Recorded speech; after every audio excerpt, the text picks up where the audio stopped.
Katanya Ibnu Arabi, realisasi kebebasan yang sejati ya kayak tadi, lepaskan dirimu dari ketergantungan kepada apapun selain kepada Allah.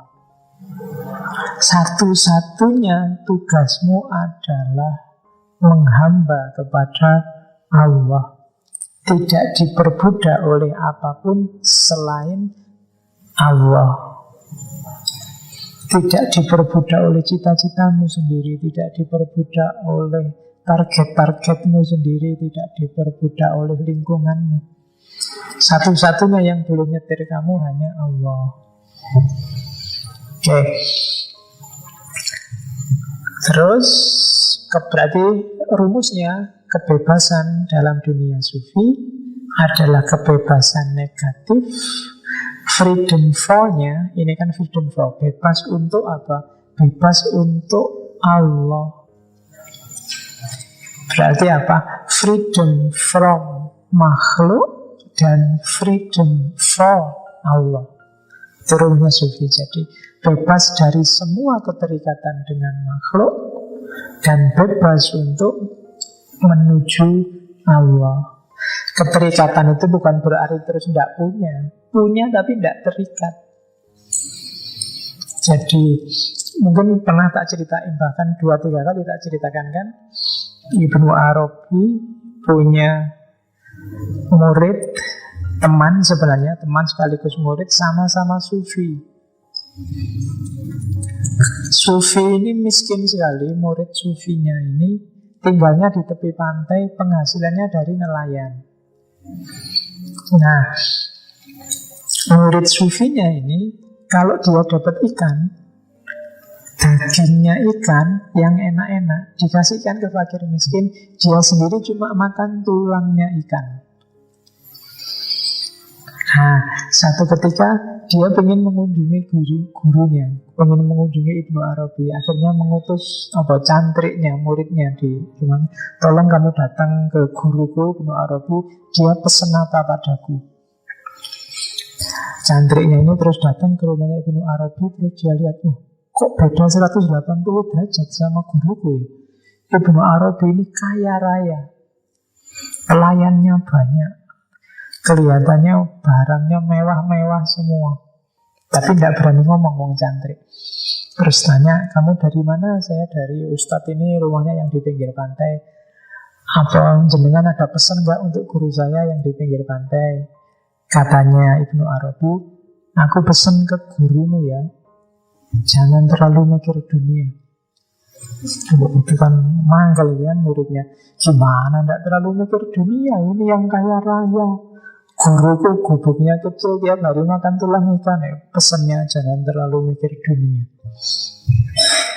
Begitu pulang ditanya, ada pesan apa dari Syekh Ibnu Arabi? Katanya muridnya ini, Ibnu Arabi itu kaya raya, tapi kok malah pesen jangan mikir dunia kan jenengan. Oh, jadi pesannya itu jangan mikir dunia. Dia, muridnya ini mikir sebentar terus nangis dia. Setelah nangis, kok guru malah nangis ya? Benar Syekh Ibnu Arabi, karena jadi dia ini memang kalau dapat ikan yang enak-enak, yang bagus-bagus dikasihin ke yang miskin, dia cuma makan tulang. Tapi sambil makan tulang itu pikirannya, ini seandainya nggak cuma tulang, ada dagingnya, mungkin enak ya. Cuma mikir itu. Jadi sementara guruku yang Ibnu Arabi itu rumahnya kaya raya, hartanya banyak, tapi dia nggak terikat sedikit pun dengan hartanya. Seandainya detik itu juga semua hartanya hilang, dia nggak kaget. Jadi yang sini makan tulang, tapi isi pikirannya tentang dunia, tentang enaknya tulang yang ada dagingnya. Yang sana kaya raya, tapi harta bagi dia bukan apa-apa. Nah, itu bedanya terikat dan tidak terikat. Jadi nggak mesti yang tidak terikat itu yang nggak punya. Kadang-kadang justru yang banyak mikir cewek itu yang nggak punya pacar. Yang punya pacar itu sudah nggak mikir macam-macam lagi tentang perempuan, takut sama pacarnya. Jadi coba dicek ya, yang ribut jomblo-jomblo kan yang asli jomblo. Yang sudah punya pacar sudah tenang hatinya, sudah nggak mikir macam-macam lagi. Oke, terus makom al-hurriyah, makom kebebasan itu katanya Ibnu Arabi adalah makom tahakkuk, bukan makom tahalluk.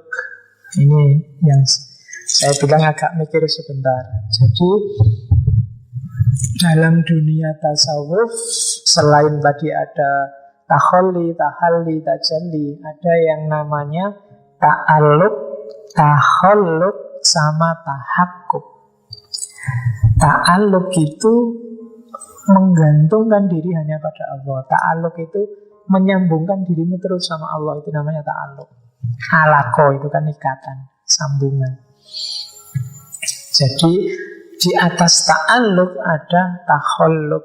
Kalau tahalluk setelah nyambung sama Allah terus ingin mengisi dirimu dengan sifat-sifatnya Allah, itu namanya tahalluk. Mentalmu mental Allah. Dan yang terakhir tahakkuk. Tahakkuk itu mengaktualkan mentalitas bebas, isi dari Allah tadi untuk kehidupan nyata. Itu namanya tahakkuk. Kamu ingat Allah terus menerus, saya harus dekat terus sama Allah, itu namanya ta'alluq.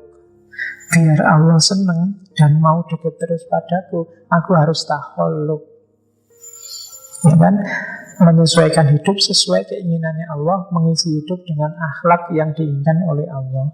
Nah, setelah terisi, ini dipraktekkan, nggak cuma dimengerti dan disadari, dipraktekkan langsung, itu namanya tahakkuk. Jadi makomnya kebebasan itu makom tahakkuk. Tidak sekedar dipahami teorinya, tapi juga harus dijalankan. Tidak sekedar kamu ngerti bahwa kamu harus bebas dari makhluk, tapi juga dijalankan. Bebaskan dirimu dari makhluk. Itu namanya tahakkuk. Nah, tahakkuk itu kayak tadi, kayak di Insan Kamil. Jadi diawali dari kesadaran bahwa kita itu mungkinul wujud. Mungkinul wujud itu bisa iya, bisa enggak. Yang bikin kita ada itu Allah. Berarti apa? Kita itu hakikatnya enggak ada. Allah yang bikin kita ada. Dan semua makhluk yang lain itu juga hakikatnya enggak ada. Maka kalau ada orang yang hakikatnya enggak ada, kalau dia pinter, dia tidak akan bersandar pada yang lain yang juga sama-sama hakikatnya enggak ada. Sama-sama mungkin. Sandaran itu berarti apa? Satu-satunya yang pasti ada, wajib ada, yaitu Allah. Jangan minta tolong ke sesama manusia, sesama makhluk. Karena kamu dan dia itu statusnya sama. Bisa iya, bisa enggak. Dan hakikatnya enggak ada. Dia ada kalau Allah mengizinkan dia ada. Jangan utang ke temenmu, karena temenmu itu dia punya uang kalau Allah mengizinkan dia punya uang. Mintalah ke Allah, nanti kalau Allah mengizinkan, kamu tidak usah utang, dikasih sama temenmu. Susah ya mikir kayak gini. Ya tidak mungkin pak kayak gitu.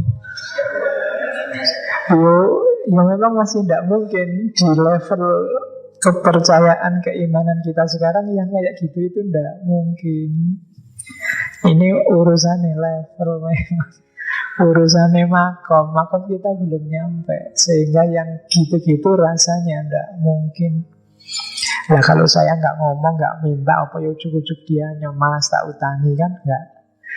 Karena kita memang belum nyampe ke situ. Tapi katanya Ibnu Arabi, hanya orang bodoh yang bersandar pada sesuatu yang sama-sama lemahnya. Wong sama-sama mungkinul wujud, sama-sama aslinya tidak ada. Oke, satu-satunya kebutuhanmu itu harus hanya pada Allah. Kalau mau bersandar, minta tolong, butuh apa-apa, sebutlah Allah. Pasti dikabulkan. Kalau enggak, berarti level keyakinanmu yang membunyikan. Saya sejak S1, sejak semester 1 sudah berdoa loh Pak, biar kumlot, tapi kok enggak kumlot-kumlot. Nah, itu doanya masih sambil kamu ragu, bisa enggak ya kumlot, aku ning kelas enggak paham-paham. Itu kamu sendiri yang ragu. Iya enggak nyampe, hasilnya juga enggak nyampe. Oke.